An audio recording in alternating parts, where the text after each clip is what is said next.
সত্যি করে একটা কথা বলেন, ঝগড়া করে পর্যন্ত কোনো লাভ হয়েছে? মামলা করে কোনো সমাধান হয়েছে? না, কখনো এটা করবেন না। জাগার মালিক আপনিও নন, আপনিও নন, আপনিও নন, আপনিও নন, আমরা সবাই ভাড়াটিয়া। মালিক হচ্ছেন কে? তা আল্লাহ না মালিক? আপনি কোন মালিক? আপনি মালিক হলে কবরের মধ্যে আপনার জন্য জায়গা যাচ্ছে না কেন? এমন অনেক মালিক আছে জায়গার মালিক নিজের জায়গায় কবর পায় নাই। আমি একটা বাস্তব কথা বলি, এই জায়গার একটা মালিক আছে না নাই? আছে না? উনি মারা গেলে ওনাকে এখানে কবর দিবে? কেন দিবে না? উনি তো জায়গার মালিক। তখন ওনার ছেলেরা বলবে, হ্যাঁ ওনাকে এখানে কবর দিব। ওনাকে একটা কবর দিলে এখানে আশেপাশে তো ঘর আমরা থাকতে পারবো না, বিল্ডিং সবগুলা নষ্ট হয়ে যাবে, জায়গা নষ্ট হয়ে যাবে, ওইখানে দাও, ওইখানে দাও। তুমি বলে যে আমি কিনলাম, আমাকে এখানে দাও। বাবা তুমি আমার জন্য কিনছো, যে তোমার জন্য কিনো নাই। যাও যাও যাও যাও যাও, এটার নাম দুনিয়া, এটার নাম দুনিয়া। মনে রাখবেন, আপনি যদি আল্লাহর এবং নবীর প্রেমে যদি নিজের জীবনকে সাজাতে পারেন, যেই কবরের মধ্যে আপনাকে সবাই একা রেখে আসবে, সেই কবরে যখন আপনি অন্ধকার কবরে একদম একা হয়ে যাবেন, ভয়ে যখন তরতর করে কাঁপবেন, ডানে বামে কাউকে পাবেন না, সেই দিন আমার আল্লাহর রহমত বলবে, বান্দারে চিন্তা করিস না। নবী বলবে, উম্মতরে চিন্তা করিস না, আমরা তোর সাথে আছি। বলেন না সুবহানাল্লাহ।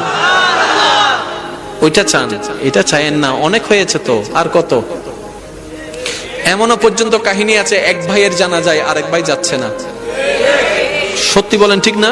তো ভাই তো মারা গেছে, যান না। কয় না, সে আমাকে কষ্ট দিয়েছে।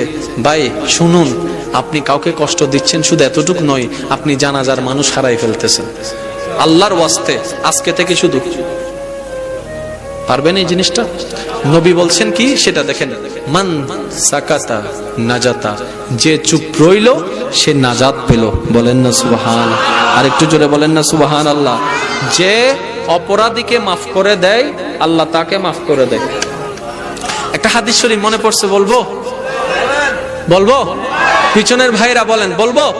নবী রাহমাতুল্লিল আলামিন হাদিসে ঘোষণা দিচ্ছেন, হাসরের ময়দান হয়ে যাবে, আল্লাহ পাক বিচার কাজ শুরু করবেন। ওইখানে একটা বান্দা আল্লাহর বিচারে যাবে, যাবার সাথে সাথে আল্লাহ পাক কি করবেন? ওই মানুষটা যেখানে দাঁড়াবে তার চতুর্পাশে রহমতের একটা চাদর তুলে দিবেন। চাদর যখন তুলে দিবে, বাহিরের কেউ তাকে আর দেখবে না, ভিতরে কি হচ্ছে সেটা আর কেউ দেখবে না। এবার সেই চাদরের ভিতরে আল্লাহ পাক তাকে ফেরেশতার মাধ্যমে জিজ্ঞেস করবে, অমুক দিন এতটা বাজে এত তারিখে এইবারে অমুক জায়গায় বান্দা তুমি এই কাজটা করেছো? বান্দা বলবে যে আল্লাহ করেছি, আমি করেছি। এই কাজটা করেছো? আল্লাহ করেছি। এই ভুলটা করেছো? আল্লাহ করেছি। এই দোষটা করেছো? করেছি। এইভাবে তার সারা জীবনের হিসাবটা আল্লাহ পাক নিবেন পর্দার ভিতরে। পর্দার ভিতরে নেওয়ার পরে তার জাহান্নামের পাল্লা ভারী হয়ে যাবে, গুনার পাল্লা ভারী হয়ে যাবে। তখন ফেরেশতারা তাকে টেনে টেনে জাহান্নামের দিকে নিয়ে যেতে চাইবে। আল্লাহ পাক বলবে যে দাঁড়াও, আমি এখনো তো জাহান্নাম তাকে দিই নাই, এখনো তো জাহান্নাম দিই নাই, এখনো তো জাহান্নাম দিই নাই। ও ফেরেশতারা, আমার বান্দাকে জান্নাতের দিকে নিয়ে যাও। আল্লাহ তার গুনার পাল্লা ভারী হয়েছে, জাহান্নামে না যাবে, জান্নাতে কেন যাচ্ছে?